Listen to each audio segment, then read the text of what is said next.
Hello welcome back to my channel. അപ്പോൾ ഇന്ന് നമ്മൾ തയ്യാറാക്കിയെടുക്കുന്നത് മുരിങ്ങയില വെച്ചിട്ട് ഒരു കിടുക്കാച്ചി കറിയാണ്. ചോറിലേക്ക് ഇതുപോലൊരു കറി ഉണ്ടെങ്കിൽ അടിപൊളിയാണ് കേട്ടോ. അപ്പോൾ മുരിങ്ങയില വെച്ചിട്ട് ഇതുവരെ തയ്യാറാക്കി നോക്കാത്തവരുണ്ടെങ്കിൽ എന്തായാലും ഉണ്ടാക്കി നോക്കണം. ചാനൽ ആദ്യമായിട്ട് കാണുന്ന കൂട്ടുകാരാണെങ്കിൽ ഒന്ന് സബ്സ്ക്രൈബ് ചെയ്തിട്ട് സപ്പോർട്ട് ചെയ്യണം കേട്ടോ. അപ്പോൾ പാനിലേക്ക് 2-3 ടേബിൾ സ്പൂൺ വെളിച്ചെണ്ണ ഒഴിച്ചു കൊടുത്തിട്ടുണ്ട്. ഇതിലേക്ക് ചെറിയ ഉള്ളി, വെളുത്തുള്ളി, എരിവിന് ആവശ്യമായിട്ടുള്ള പച്ചമുളക് എന്നിവ ചേർത്ത് നന്നായിട്ടൊന്ന് മൂപ്പിച്ചെടുക്കുക. അത്യാവശ്യം ഉള്ളികളൊക്കെ വേണം കേട്ടോ, അപ്പോഴാണ് നല്ല ടേസ്റ്റ് ഉണ്ടാവുക. ഇനി ഉള്ളികളെല്ലാം മൂത്ത് കഴിയുമ്പോൾ ഇതിലേക്ക് കഞ്ഞിവെള്ളം ഒഴിച്ചു കൊടുക്കും. കഞ്ഞിവെള്ളം എടുക്കുന്ന സമയത്ത് കഞ്ഞിവെള്ളത്തിന്റെ മുകൾ ഭാഗം മാറ്റിയിട്ട് കട്ടിയുള്ള കഞ്ഞിവെള്ളം ഒഴിച്ചു കൊടുക്കണം കേട്ടോ. അപ്പോഴാണ് കറി നല്ല ടേസ്റ്റ് ഉണ്ടാവുക. എന്നിട്ട് കഞ്ഞിവെള്ളം തിളച്ച് വരുന്ന സമയത്ത് നമുക്ക് ഇതിലേക്ക് മുരിങ്ങയില ചേർത്ത് കൊടുക്കണം. ഞാനൊരു 2-3 പിടി മുരിങ്ങയില ചേർത്ത് കൊടുത്തിട്ടുണ്ട്. എന്നിട്ട് നല്ല പോലെ ഒന്ന് മിക്സ് ചെയ്ത് തിളപ്പിച്ചെടുക്കണം. ഇതിലേക്ക് പാകത്തിനുള്ള ഉപ്പും കൂടെ ചേർത്ത് കൊടുക്കുക കേട്ടോ. മുരിങ്ങയില ചേർത്ത് കൊടുത്ത ശേഷം വേണം ഉപ്പ് ചേർത്ത് കൊടുക്കാനായിട്ട്. എന്നിട്ട് നന്നായിട്ടൊന്ന് ഇളക്കി കൊടുത്തിട്ട് ഈ ഒരു മുരിങ്ങയില ഒന്ന് വേവിച്ചെടുക്കണം. പെട്ടെന്ന് തന്നെ വെന്ത് കിട്ടും കേട്ടോ. 1-2 തവണ തിളച്ച് കഴിഞ്ഞിട്ടുണ്ടെങ്കിൽ തന്നെ വെന്ത് കിട്ടും. ഇനി നമുക്ക് ഇതിലേക്ക് വേണ്ടിയിട്ട്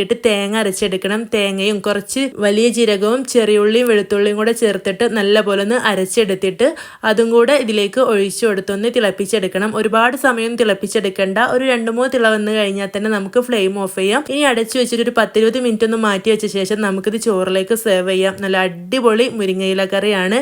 ഇതുപോലെ മുരിങ്ങയില തേങ്ങ അരച്ച് കറി വെക്കാത്തവരുണ്ടെങ്കിൽ എന്തായാലും ഉണ്ടാക്കി നോക്കണം കേട്ടോ. ഈ ഒരു മുരിങ്ങയില കറി വെക്കുന്ന ദിവസങ്ങളിൽ ഇതുപോലൊരു ഐറ്റം കൂടെ ഉണ്ടെങ്കിൽ അടിപൊളിയാണ് കേട്ടോ. അപ്പോൾ 2 ടേബിൾ സ്പൂൺ വെളിച്ചെണ്ണയിലേക്ക് ഇഞ്ചി, വെളുത്തുള്ളി എന്നിവ ചെറുതായിട്ട് കട്ട് ചെയ്ത് ചേർത്ത് കൊടുത്തിട്ടുണ്ട്. കുറച്ച് തേങ്ങാ കൊത്തു കൂടെ ചേർത്ത് കൊടുത്തിട്ടുണ്ട് കേട്ടോ. ഈ ഒരു ഐറ്റം ഉള്ള ദിവസമാണ് ഞാൻ അധികവും ഇതുപോലെയുള്ള തേങ്ങ അരച്ച മുരിങ്ങക്കറി ഉണ്ടാക്കാറുള്ളത്. ഇത് രണ്ടും തമ്മിൽ കഴിക്കാനായിട്ട് നല്ല അടിപൊളിയാണ് കേട്ടോ. അപ്പോൾ ഇതിലേക്ക് നന്നായിട്ട് മൂത്ത് വരുന്ന സമയത്ത് സവോള ചേർത്ത് കൊടുത്തിട്ടുണ്ട്. കുറച്ച് കറിവേപ്പില കൂടെ ചേർത്ത് കൊടുത്തിട്ടുണ്ട്. എന്നിട്ട് നന്നായിട്ടൊന്ന് വഴറ്റിയെടുക്കുക. ഹൈ ഫ്ലെയിമിൽ ഇട്ടിട്ട് നന്നായിട്ട് വഴറ്റി സവോളയൊക്കെ നല്ല സോഫ്റ്റ് ആയിട്ട് വരണം കേട്ടോ. ഇതിലേക്ക് കുറച്ച് കുരുമുളക് പൊടി കൂടെ ചേർത്ത് കൊടുക്കണം. ഞാനിവിടെ 1 ടേബിൾ സ്പൂൺ കുരുമുളക് എടുത്തിട്ട് നന്നായിട്ടൊന്ന് കുത്തി ചതച്ചെടുത്തതാണ്. അതും കൂടെ ചേർത്ത് കൊടുത്തിട്ട് നന്നായിട്ടൊന്ന് മിക്സ് ചെയ്തെടുക്കണം. അപ്പോൾ ഈ ഒരു സവോളയൊക്കെ നന്നായിട്ടൊന്ന് സോഫ്റ്റ് ആയിട്ട് കിട്ടാൻ വേണ്ടിയിട്ട് ഞാൻ ഈ ഒരു ഇതൊന്ന് അടച്ചു വെച്ചിട്ട് ഒന്ന് വേവിച്ചെടുക്കുന്നുണ്ട്. കുറച്ച് സമയം ഒന്ന് അടച്ചു വെക്കുമ്പോൾ തന്നെ സവോള നന്നായിട്ട് വയന്ന് ഇതുപോലെ കിട്ടും കേട്ടോ. ഇതുപോലെ നന്നായിട്ട് വഴറ്റിയെടുത്ത ശേഷം മാത്രം വേണം ഇതിലേക്ക് ബീഫ് ചേർത്ത് കൊടുക്കാനായിട്ട്.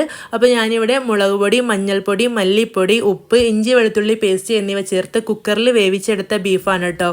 ആ ഒരു വെള്ളത്തോട് കൂടെ തന്നെ ഇതിലേക്ക് ചേർത്ത് കൊടുത്തിട്ട് നന്നായിട്ടൊന്ന് വരട്ടിയെടുക്കണം. നല്ല പോലെ മിക്സ് ചെയ്ത് ഈ ഒരു മസാലയൊക്കെ നന്നായിട്ട് ബീഫിലൊക്കെ പിടിക്കുന്ന രീതിയിൽ നന്നായിട്ട് വരട്ടിയെടുക്കുക കേട്ടോ.